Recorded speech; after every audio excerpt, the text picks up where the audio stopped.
CM Siddaramaiah ಸಚಿವ ಸಂಪುಟ ಪುನಾರಚನೆಗೆ ಮುಂದಾಗ್ತಾ ಇದ್ದಾರೆ. ಹಬ್ಬ ಮುಗಿತಿದ್ದಂತೆ ಕೆಲ ಶಾಸಕರಿಗೆ ಸಿಹಿ ಸುದ್ದಿಯನ್ನ ನೀಡಲಿದ್ದಾರೆ.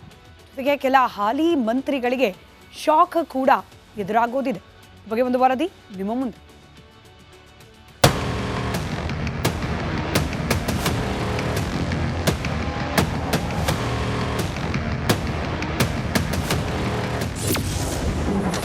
ಸಿಎಂ ನಿವಾಸದಲ್ಲಿ ಸಿದ್ದು ಡಿಕೆಶಿ ಮಾತುಕತೆ. ಶೀಘ್ರವೇ ಸಚಿವ ಸಂಪುಟ ಪುನಾರಚನೆ ಸಾಧ್ಯತೆ. ಯುಗಾದಿ ಬಳಿಕ ರಾಜ್ಯದಲ್ಲಿ ಸಂಪುಟ ಪುನರಚನೆ ಆದರೂ ಅಚ್ಚರಿ ಇಲ್ಲ. ರಾಜ್ಯ ಕಾಂಗ್ರೆಸ್ ಅಲ್ಲಿ ಸಂಪುಟ ಸರ್ಜರಿ ಕೂಗು ಜೋರಾಗಿರುವಾಗಲೇ ಕಾವೇರಿ ನಿವಾಸದಲ್ಲಿ ಡಿಸಿಎಂ ಡಿಕೆ ಶಿವಕುಮಾರ್ ಅವರು ಸಿಎಂ ಭೇಟಿಯಾಗಿದ್ದಾರೆ. ಬುಧವಾರ ಸಿದ್ದರಾಮಯ್ಯ ದೆಹಲಿಗೆ ತೆರಳಲಿದ್ದು ಕ್ಯಾಬಿನೆಟ್ ಪುನರ್ರಚನೆ, ಎಂಎಲ್ಸಿ ನಾಮನಿರ್ದೇಶನದ ಬಗ್ಗೆ ಚರ್ಚೆ ನಡೆಯುವ ನಿರೀಕ್ಷೆ ಇದೆ.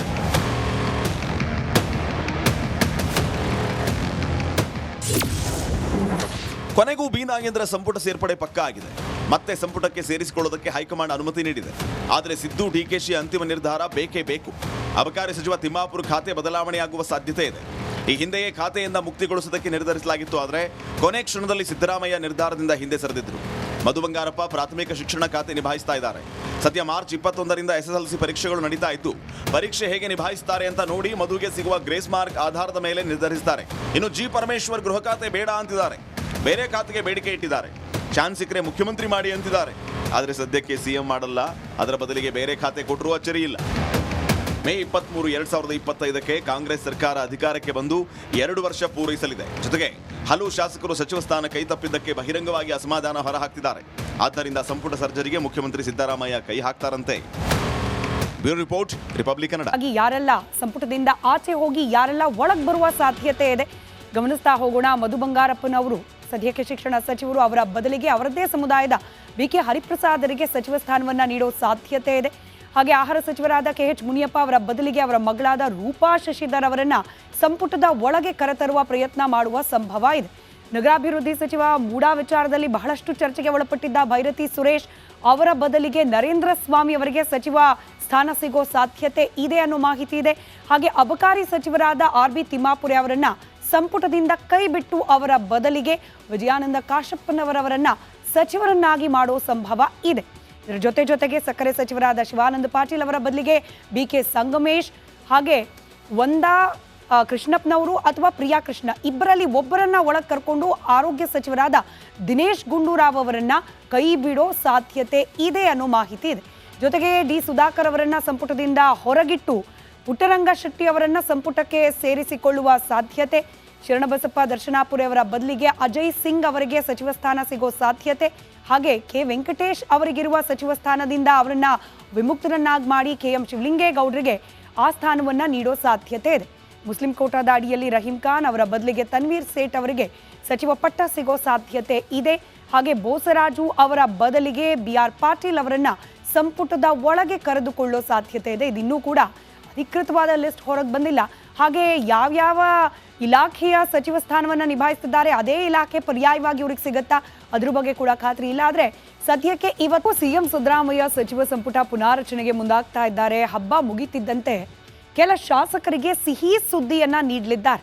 ಜೊತೆಗೆ ಕೆಲ ಹಾಲಿ ಮಂತ್ರಿಗಳಿಗೆ ಶಾಕ್ ಕೂಡ ಎದುರಾಗೋದಿದೆ. ಬಗ್ಗೆ ಒಂದು ವರದಿ ನಿಮ್ಮ ಮುಂದೆ.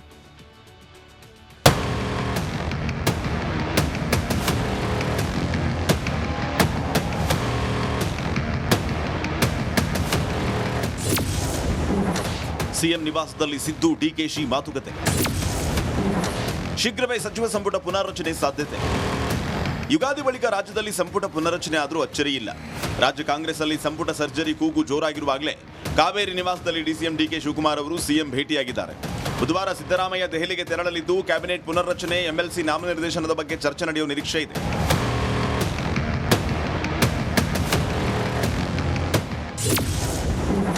ಕೊನೆಗೂ ಬಿ ನಾಗೇಂದ್ರ ಸಂಪುಟ ಸೇರ್ಪಡೆ ಪಕ್ಕಾ ಆಗಿದೆ. ಮತ್ತೆ ಸಂಪುಟಕ್ಕೆ ಸೇರಿಸಿಕೊಳ್ಳೋದಕ್ಕೆ ಹೈಕಮಾಂಡ್ ಅನುಮತಿ ನೀಡಿದೆ. ಆದರೆ ಸಿದ್ದು ಡಿಕೆಶಿ ಅಂತಿಮ ನಿರ್ಧಾರ ಬೇಕೇ ಬೇಕು. ಅಬಕಾರಿ ಸಚಿವ ತಿಮ್ಮಾಪುರ ಖಾತೆ ಬದಲಾವಣೆಯಾಗುವ ಸಾಧ್ಯತೆ ಇದೆ. ಈ ಹಿಂದೆಯೇ ಖಾತೆಯಿಂದ ಮುಕ್ತಿಗೊಳಿಸುವುದಕ್ಕೆ ನಿರ್ಧರಿಸಲಾಗಿತ್ತು. ಆದರೆ ಕೊನೆ ಕ್ಷಣದಲ್ಲಿ ಸಿದ್ದರಾಮಯ್ಯ ನಿರ್ಧಾರದಿಂದ ಹಿಂದೆ ಸರಿದಿದ್ರು. ಮಧು ಬಂಗಾರಪ್ಪ ಪ್ರಾಥಮಿಕ ಶಿಕ್ಷಣ ಖಾತೆ ನಿಭಾಯಿಸ್ತಾ ಇದ್ದಾರೆ. ಸದ್ಯ ಮಾರ್ಚ್ 21ರಿಂದ ಎಸ್ಎಸ್ಎಲ್ಸಿ ಪರೀಕ್ಷೆಗಳು ನಡೀತಾ ಇದ್ದು, ಪರೀಕ್ಷೆ ಹೇಗೆ ನಿಭಾಯಿಸುತ್ತಾರೆ ಅಂತ ನೋಡಿ ಮಧುಗೆ ಸಿಗುವ ಗ್ರೇಸ್ ಮಾರ್ಕ್ ಆಧಾರದ ಮೇಲೆ ನಿರ್ಧರಿಸುತ್ತಾರೆ. ಇನ್ನು ಜಿ ಪರಮೇಶ್ವರ್ ಗೃಹ ಖಾತೆ ಬೇಡ ಅಂತಿದ್ದಾರೆ. ಬೇರೆ ಖಾತೆಗೆ ಬೇಡಿಕೆ ಇಟ್ಟಿದ್ದಾರೆ. ಚಾನ್ಸ್ ಸಿಕ್ಕರೆ ಮುಖ್ಯಮಂತ್ರಿ ಮಾಡಿ ಅಂತಿದ್ದಾರೆ. ಆದರೆ ಸದ್ಯಕ್ಕೆ ಸಿಎಂ ಮಾಡಲ್ಲ, ಅದರ ಬದಲಿಗೆ ಬೇರೆ ಖಾತೆ ಕೊಟ್ಟರೂ ಅಚ್ಚರಿ ಇಲ್ಲ. ಮೇ 23, 2025ಕ್ಕೆ ಕಾಂಗ್ರೆಸ್ ಸರ್ಕಾರ ಅಧಿಕಾರಕ್ಕೆ ಬಂದು 2 ವರ್ಷ ಪೂರೈಸಲಿದೆ. ಜೊತೆಗೆ ಹಲವು ಶಾಸಕರು ಸಚಿವ ಸ್ಥಾನ ಕೈತಪ್ಪಿದ್ದಕ್ಕೆ ಬಹಿರಂಗವಾಗಿ ಅಸಮಾಧಾನ ಹೊರಹಾಕ್ತಿದ್ದಾರೆ. ಆದ್ದರಿಂದ ಸಂಪುಟ ಸರ್ಜರಿಗೆ ಮುಖ್ಯಮಂತ್ರಿ ಸಿದ್ದರಾಮಯ್ಯ ಕೈ ಹಾಕ್ತಾರಂತೆ. Bureau report, Republic Kannada. ಯಾರೆಲ್ಲ ಸಂಪುಟದಿಂದ ಆಚೆ ಹೋಗಿ ಯಾರೆಲ್ಲ ಒಳಗ್ ಬರುವ ಸಾಧ್ಯತೆ ಇದೆ ಗಮನಿಸ್ತಾ ಹೋಗೋಣ. ಮಧು ಬಂಗಾರಪ್ಪನವರು ಸದ್ಯಕ್ಕೆ ಶಿಕ್ಷಣ ಸಚಿವರು, ಅವರ ಬದಲಿಗೆ ಅವರದ್ದೇ ಸಮುದಾಯದ ಬಿಕೆ ಹರಿಪ್ರಸಾದರಿಗೆ ಸಚಿವ ಸ್ಥಾನವನ್ನ ನೀಡೋ ಸಾಧ್ಯತೆ ಇದೆ. ಹಾಗೆ ಆಹಾರ ಸಚಿವರಾದ ಕೆಎಚ್ ಮುನಿಯಪ್ಪ ಅವರ ಬದಲಿಗೆ ಅವರ ಮಗಳಾದ ರೂಪಾ ಶಶಿಧರ್ ಅವರನ್ನ ಸಂಪುಟದ ಒಳಗೆ ಕರೆತರುವ ಪ್ರಯತ್ನ ಮಾಡುವ ಸಂಭವ ಇದೆ. ನಗರಾಭಿವೃದ್ಧಿ ಸಚಿವ ಮೂಡಾ ವಿಚಾರದಲ್ಲಿ ಬಹಳಷ್ಟು ಚರ್ಚೆಗೆ ಒಳಪಟ್ಟಿದ್ದ ಭೈರತಿ ಸುರೇಶ್ ಅವರ ಬದಲಿಗೆ ನರೇಂದ್ರ ಸ್ವಾಮಿ ಅವರಿಗೆ ಸಚಿವ ಸ್ಥಾನ ಸಿಗೋ ಸಾಧ್ಯತೆ ಇದೆ ಅನ್ನೋ ಮಾಹಿತಿ ಇದೆ. ಹಾಗೆ ಅಬಕಾರಿ ಸಚಿವರಾದ ಆರ್.ಬಿ. ತಿಮ್ಮಾಪುರೆ ಅವರನ್ನ ಸಂಪುಟದಿಂದ ಕೈ ಬಿಟ್ಟು ಅವರ ಬದಲಿಗೆ ವಿಜಯಾನಂದ ಕಾಶಪ್ಪನವರವರನ್ನ ಸಚಿವರನ್ನಾಗಿ ಮಾಡೋ ಸಂಭವ ಇದೆ. ಇದರ ಜೊತೆಗೆ ಸಕ್ಕರೆ ಸಚಿವರಾದ ಶಿವಾನಂದ ಪಾಟೀಲ್ ಅವರ ಬದಲಿಗೆ ಬಿಕೆ ಸಂಗಮೇಶ್, ಹಾಗೆ ಒಂದಾ ಕೃಷ್ಣಪ್ಪನವರು ಅಥವಾ ಪ್ರಿಯಾ ಕೃಷ್ಣ ಇಬ್ಬರಲ್ಲಿ ಒಬ್ಬರನ್ನ ಒಳಗೆ ಕರ್ಕೊಂಡು ಆರೋಗ್ಯ ಸಚಿವರಾದ ದಿನೇಶ್ ಗುಂಡೂರಾವ್ ಅವರನ್ನ ಕೈ ಬಿಡೋ ಸಾಧ್ಯತೆ ಇದೆ ಅನ್ನೋ ಮಾಹಿತಿ ಇದೆ. ಜೊತೆಗೆ ಡಿ ಸುಧಾಕರ್ ಅವರನ್ನ ಸಂಪುಟದಿಂದ ಹೊರಗಿಟ್ಟು ಪುಟ್ಟರಂಗ ಶೆಟ್ಟಿ ಅವರನ್ನ ಸಂಪುಟಕ್ಕೆ ಸೇರಿಸಿಕೊಳ್ಳುವ ಸಾಧ್ಯತೆ. ಶರಣಬಸಪ್ಪ ದರ್ಶನಾಪುರಿ ಅವರ ಬದಲಿಗೆ ಅಜಯ್ ಸಿಂಗ್ ಅವರಿಗೆ ಸಚಿವ ಸ್ಥಾನ ಸಿಗೋ ಸಾಧ್ಯತೆ. ಹಾಗೆ ಕೆ ವೆಂಕಟೇಶ್ ಅವರಿಗಿರುವ ಸಚಿವ ಸ್ಥಾನದಿಂದ ಅವರನ್ನ ವಿಮುಕ್ತರನ್ನಾಗಿ ಮಾಡಿ ಕೆಎಂ ಶಿವಲಿಂಗೇಗೌಡರಿಗೆ ಆ ಸ್ಥಾನವನ್ನ ನೀಡೋ ಸಾಧ್ಯತೆ ಇದೆ.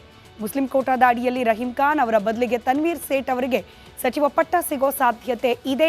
ಹಾಗೆ ಬೋಸರಾಜು ಅವರ ಬದಲಿಗೆ ಬಿ.ಆರ್. ಪಾಟೀಲ್ ಅವರನ್ನ ಸಂಪುಟದ ಒಳಗೆ ಕರೆದುಕೊಳ್ಳೋ ಸಾಧ್ಯತೆ ಇದೆ. ಇದಿನ್ನೂ ಕೂಡ ಅಧಿಕೃತವಾದ ಲಿಸ್ಟ್ ಹೊರಗೆ ಬಂದಿಲ್ಲ.